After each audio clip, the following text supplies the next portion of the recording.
はい、こんにちは。ウニアトリエの加藤です。今日はですね、木の、これは何でしょう、柱だったのかな。木の、直方体。立方体じゃないですね。ちょっと高さは、長いんですけれども、上は正方形になってるのかな。多分柱のようなものの切れっ端、ですね。これを書いてみようと思います。用意した紙は、B3 の半分、B4 ですかね。くらいの大きさです。では早速行ってみましょう。今回はね、木目とあと木が割れてる亀裂みたいのがあるんですけれども、これがね、面白いかなと思うので、そのあたりを書いていこうと思います。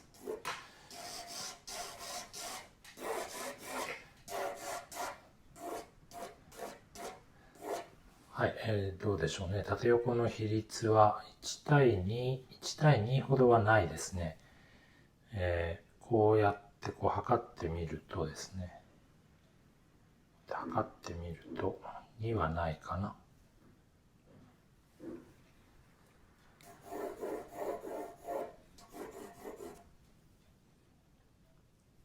ちょっとね、カメラの視点と私のこの座高の高さがずれてるんで、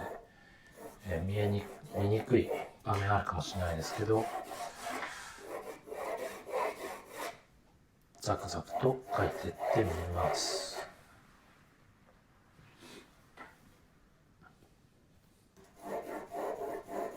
私は結構こうやってね、鉛筆を当てて角度を決めて、そのままこっちへスッと持ってくる。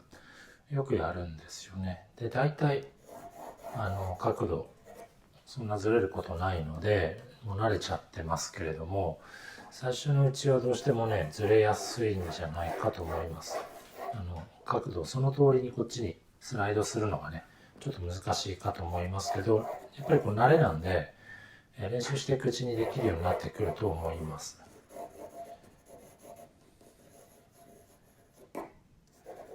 で、こういう節みたいなものの位置もちょっと書き入れたりしてね。で、要素が多ければ多いほど形は合わせやすくなると思うので、印象をね、合わせやすくなると思うので、結構早い段階でね、こうやって特徴的な模様とかそういうの入れたりします。はい、こんな感じでちょっと影をつけてみましょう。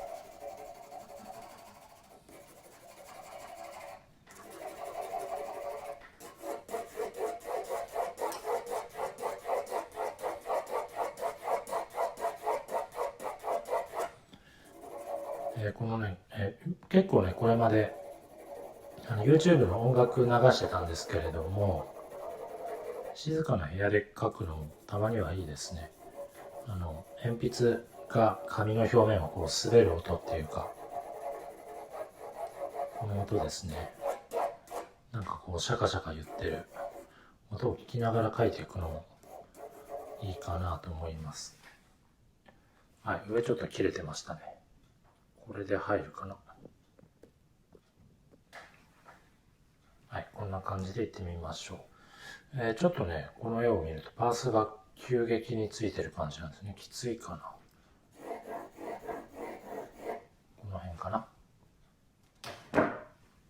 はい、右上からの光なので、左側面ちょっと暗くします。今使っているのは、ユニの 5B です。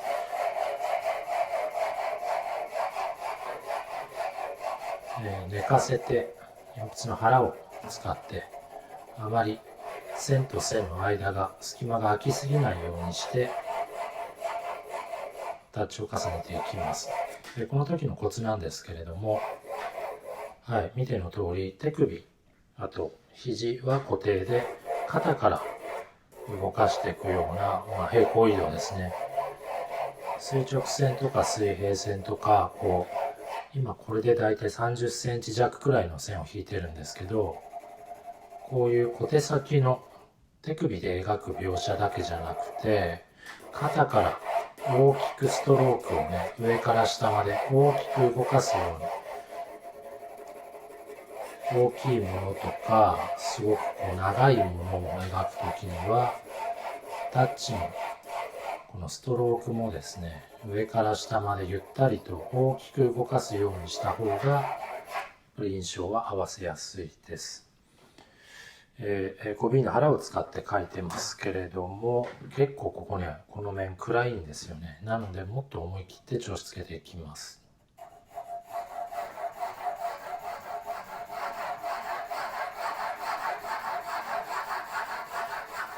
筆圧徐々に上げていってます。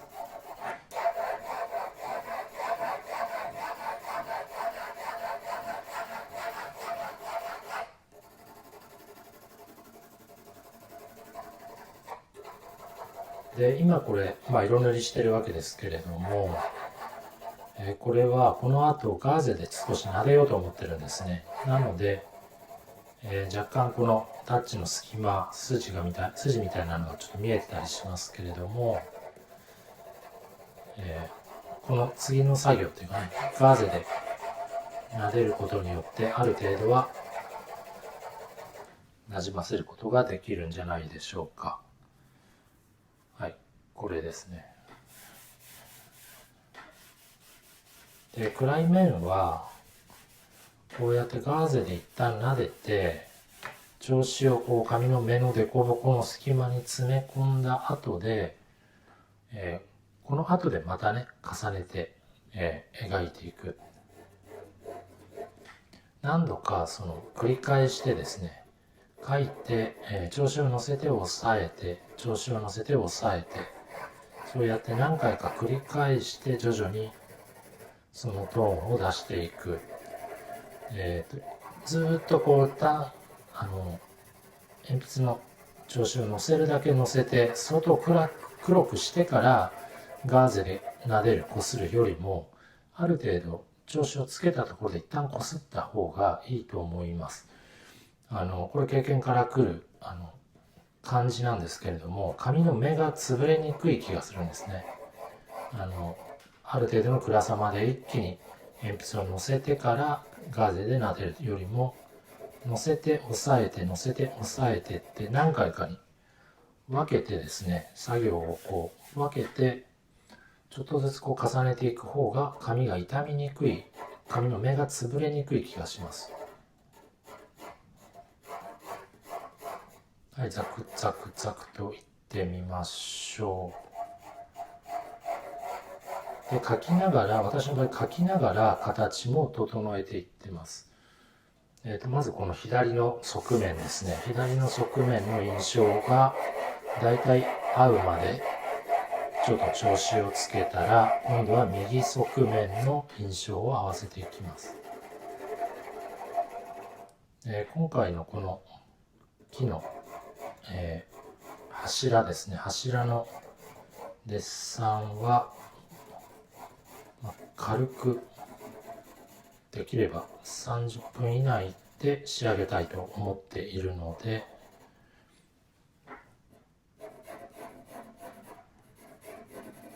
ざっくりいきます。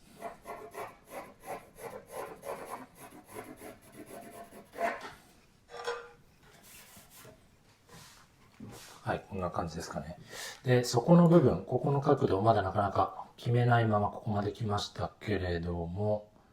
どうでしょう。左を基準に右もちょっと上げてもいいかな。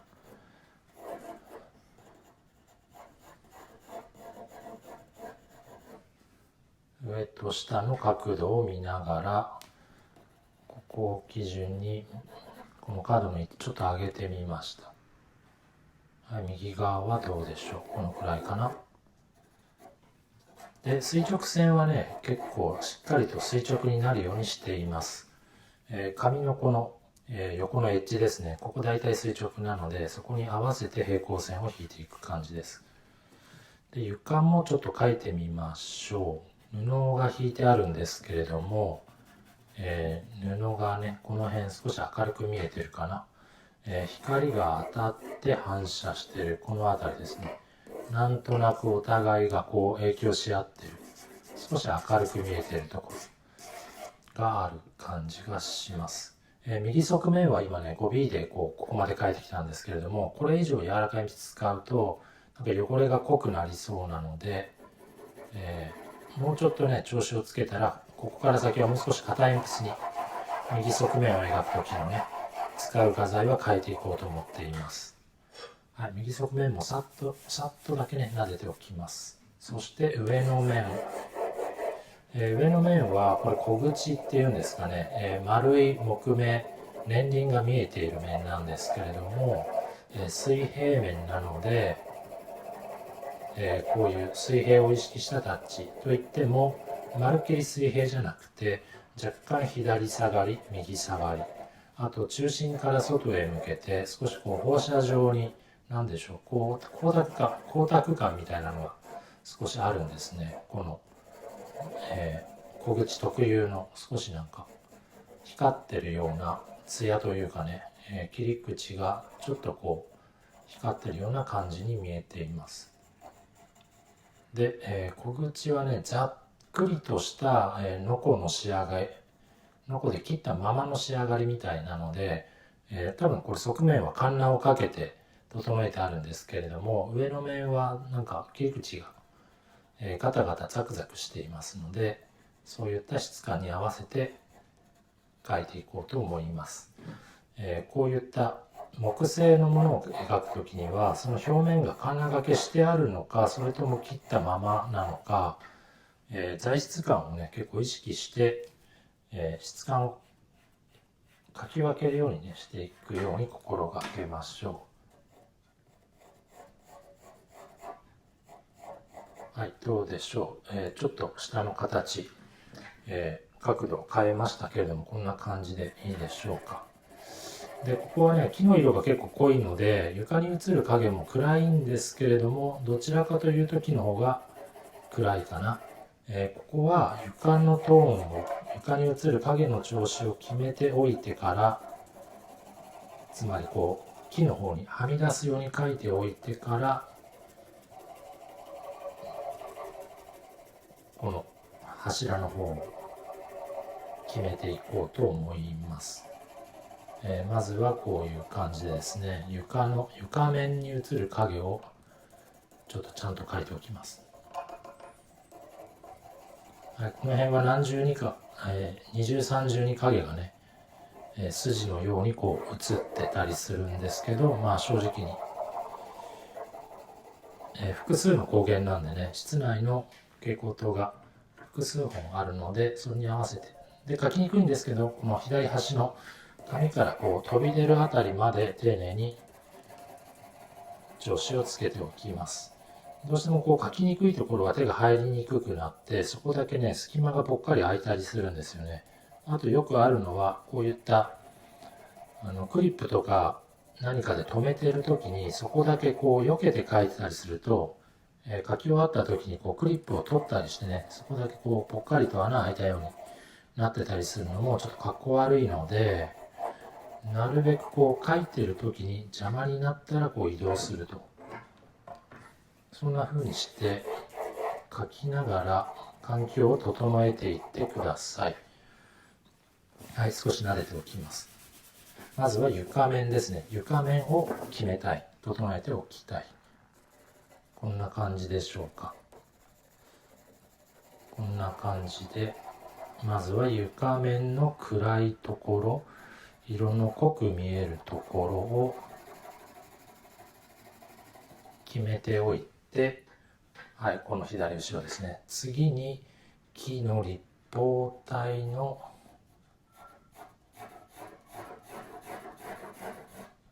左サイドを決めていこうと思います。はい、この時に輪郭線が濃くならないように、立方体じゃないや、木のこの柱ですね、角柱のトーンを内側に向けて調子をつけていきます。はい、ここはもう影の中なので、ちょっとこうこすりながら押さえながら、若干ここね太っちゃいましたね、これは削ってあげましょう。で、左サイド決めるときに、練りゴムの向きなんですけれども、こう決めるよりもこう決める方が、つまり削り取るときには、はい、こういう向きです。削り取るときには、練りゴムの先端でこう、形の際を決めるように消していける方が、シャープなエッジが出せるので、ちょっとね、持ち替えたり、こんな風に向きを変えたりして、際を決めるようにしていきましょう。で、この辺りまで来ると、ここは、木の柱の方が少し暗い。と言っても少しだけなので、はい、境界線ですね。ここの際の線はあまり強く描きすぎないようにしましょう。とりあえずこんな感じにしておきましょうか。次に接地面描きます。これも木の方が少し暗い。色的にですね、固有色が木の方が濃い色をしているので、床の白い布よりも木の方がはっきりするように。で、見てください。ここまでで芯がこんなに丸くなったんですね。こうなるとシャープな表現無理なので、はい、持ち替えます。今これ 6B ですね。6B の先のしっかり尖った鉛筆に持ち替えました。こんな風に書いてる途中でシャープなエッジが出せなくなったら、削るか、ちゃんと持ち替えるようにして、余計な筆圧を、先が丸い鉛筆で一生懸命書き続けようとすると、無駄な力がこう加わって絵がどんどん鈍くなっていくんですね。で、しまいにこう眠たそうな絵が仕上がるので、こまめに鉛筆を持ち替えるか、削り直すかして、先が尖った状態で書き進めていくようにしましょう。はい、この辺ちょっと暗くしました。なんですけれども、多分一番暗く濃く見えてるのはここの角、一番飛び出てるところというかね、自分に近いところ、ここがエッジが立っているというか、コントラストが強く見えていると思うので、ここ少し強調していきます。鉛筆の先を使ってエッジをですね、立てながら。あと割れ目の形も、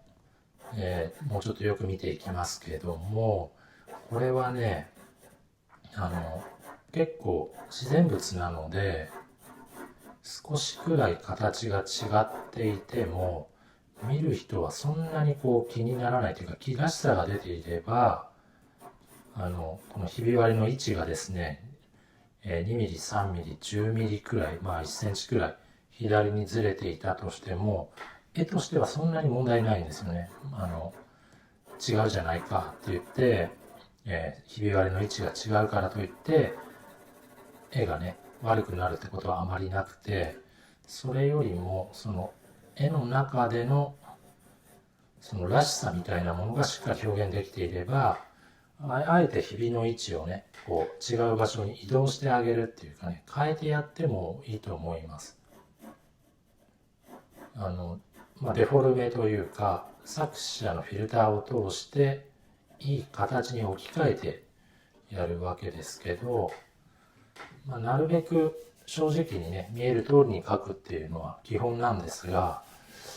ただ正直に描くことが目的というよりも、この形を利用して、